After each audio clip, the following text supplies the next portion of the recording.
3 डाकू मारे जा चुके थे और अब बस बचे थे 5। सरदार, शामू, सोहन, असलम और मिंटू। मिंटू जिसने ये कहानी सुनाई थी। किसी को कुछ भी समझ नहीं आ रहा था कि यहां पर हो क्या रहा है।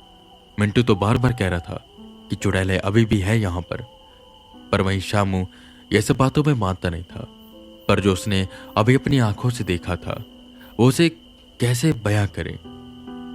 वो एक नॉर्मल डेथ नहीं थी, वो था कुछ सुपर नेचुरल ही, क्योंकि आम मौत इस तरह की तो नहीं होती। सोहन आगे आता है और कहता है, सरदार हमें यहां से निकल जाना चाहिए। उसने सोहन का कॉलर पकड़ा और कहा, साले फट्टू, हम डाकू हैं, हमसे लोग डरते हैं, हम नहीं किसी से डरते। तू ये चाहता है कि हम यहां से डर कर भाग जाएं? हम? तूने समझ के कहा रखा है हम मर जाएंगे पर भागेंगे नहीं।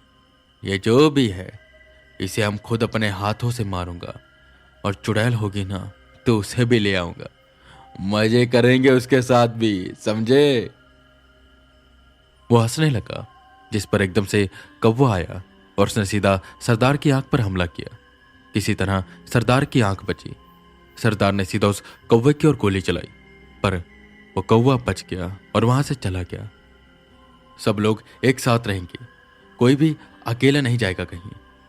सरदार आप बताओ क्या करना है, जंगल में जाना है या यहीं रुकना?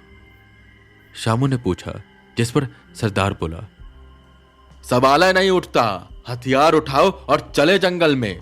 वो जो भी होगा हम उसको मार कर ही आएंगे। उसने हमारे साथियों को मारा, हम बदला लेंगे। यह सुन सब हथियार उठाकर आगे की ओर जाने लगे। शामू जो हथियार चलाने में माहिर था वो अपना खास और पसंदीदा हथियार उठाता है, AK-47। वो सभी उस घने जंगल में जाने लग जाते हैं। सबसे आगे शामू था, उसके पीछे मिंटू, फिर सरदार और आखिर में असलम और सोहन। वो सब यहां वहां नजरें घुमाते हुए आगे बढ़ते जा रहे थे। सबके पास टॉर्च थी, सब सतर्क थे। डर सिर्फ चुड़ैल का नहीं बल्कि जानवरों का भी था, पर ऐसा लग नहीं रहा था कि यहां पर जानवर होंगे। खैर पीछे पीछे असलम और सोहन आपस में बातें करते हुए आ रहे थे। सोहन, मुझे तो यार बहुत तेज बाथरूम आ रही है, ऐसा करते हैं बाथरूम कर लेते फिर आगे बढ़ते हैं, क्या कहता है? सरदार 2 मिनट रुक जाते हैं, मुझे बाथरूम जाना है, असलम ने कहा, जिस पर सरदार हामी भरते और असलम साइड में बाथरूम करने चला जाता। वो आराम से खड़ा होकर हल्का हो रहा था कि अचानक से उसे एक आवाज आई। ये आवाज झाड़ी से आई थी। उसने डरकर उस दिशा की ओर टॉर्च की तो उस झाड़ी के पास एक बैग पड़ा हुआ था। यह बैग यहां पर कैसे? सोहन ने सोचा और उस बैग के पास गया।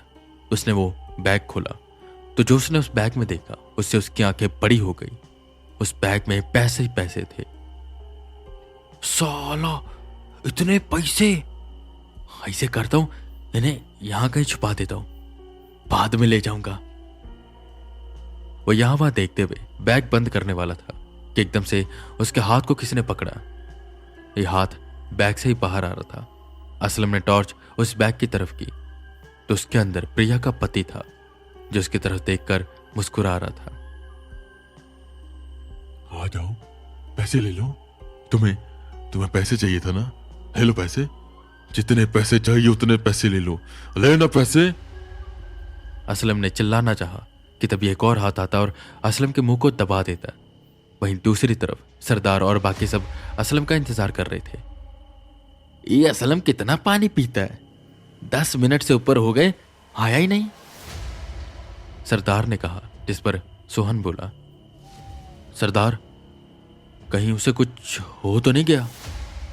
सब चिंतित हुए और एक साथ उस दिशा की ओर जाने लगे जहां वो गया था। थोड़ी आगे जाने के बाद उन सबको जमीन पर पड़े नोट दिखाई दिए जिन पर खून लगा हुआ था। सब भागते हुए उन नोटों का पीछा करते और एक पेड़ के पास पहुंचते और जो मंजर उन्हें दिखता है उससे उनकी रूह कांप जाती है। एक बड़े से पेड़ पर असलम को बांधा गया था, निर्वस्त्र। उसके पूरे शरीर पर निशान थे जैसे किसी ने चाकू से उस पर बार बार वार किया हो और उसके मुंह में पैसे ठूसे हुए थे। असलम मर चुका था। सोहन डरते हुए पीछे की ओर गया और बोला, सरदार, ये उसी लड़की का काम है, वही लड़की। असलम ने उसके पति को चाकू भोंक भोंक कर मारा था और उस लड़की ने ठीक वैसे ही असलम को मारा, चाकू भोंक भोंक कर। निशान देखिए। और असलम ने उसे मारा था पैसों के लिए और उस लड़की ने असलम के मुंह में पैसे ही पैसे ठोक दिए। सरदार, ये उसी लड़की का काम है। जिस पर शामू आगे आया और बोला, पागल मत बन, वो लड़की कैसे करेगी? पहली बात, उसके पास इतने पैसे थे नहीं, जितने थे उसे तुमने ले लिए। और एक बात बता, अगर उसके पास इतनी ही ताकत होती तो अपने पति और बच्चे को ना बचा लेती। ये सब उसका काम नहीं है, समझा? मिंटो, ये तू जो कहानी बता रहा था, मिंटो, हे मिंटू कहाँ गया?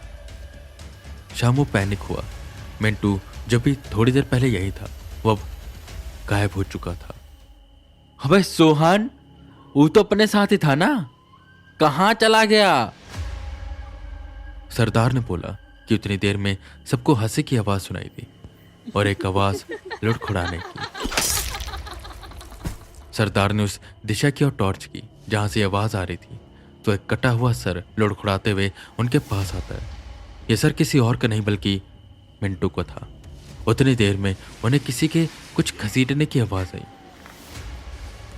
उस दिशा की ओर टॉर्च की तो देखा वही लड़की मिंटू की सरकटी लाश घसीटते हुए लेकर जा रही थी। सरदार ने तुरंत अपनी दोनाली उठाई और उस दिशा में चलाई, पर एक झटके से वो गायब हो गई और बची वहां पर बस मिंटू की सरकटी लाश। ये देखकर सरदार किलसा और बोला, इस साली कुतिया, इसकी इतनी हिम्मत, ये हमारे आदमियों को मारेगी। पकड़ इस साली को, इसको जिंदा जलाएंगे। उस दिशा की ओर बढ़ने लगे, पर सोहन वहीं खड़ा हुआ था। उसकी हिम्मत नहीं हो रही थी कि वो एक कदम आगे बढ़ा सके, या वो चाहते हुए भी कदम आगे नहीं बढ़ा पा रहा था। ए सोहन, चल, सरदार ने कहा कि एकदम से सोहन नीचे गिर गया और वो दोनों भागकर सोहन के पास आए। वहीं दूसरी तरफ प्रिया पेड़ पर बैठी उन तीनों को देख रही थी और उसके हाथ में एक घास की बनी गुड़िया थी जिसके हाथ पैर उसने बांधे हुए थे। प्रिया ने सोहन का हाथ खोला और उसे घुमा दिया, जिससे नीचे जमीन पर पड़ा सोहन तड़पने लगा और उसका हाथ मुड़ते मुड़ते टूट गया। उसके बाद प्रिया ने सुई निकाली और तेजी से गुड़िया को मारने लगी, जिससे सोहन के शरीर से खून बहने लगा। आखिर में गुस्से में बैठी प्रिया उस गुड़िया की मुंडी को उखाड़ देती है, जिससे सोहन की गर्दन टूट गई और वो वहीं पर मर गया। अब दोनों समझ गए कि यहाँ पर कुछ नहीं बल्कि बहुत कुछ गड़बड़ है। उन्हें भागना चाहिए। भागते हुए वो अपने अड्डे की ओर बढ़ने लगे, पर उन्हें यह नहीं पता था कि उस अड्डे पर पहले से ही कोई बैठा है जो उनका इंतजार कर रहा है।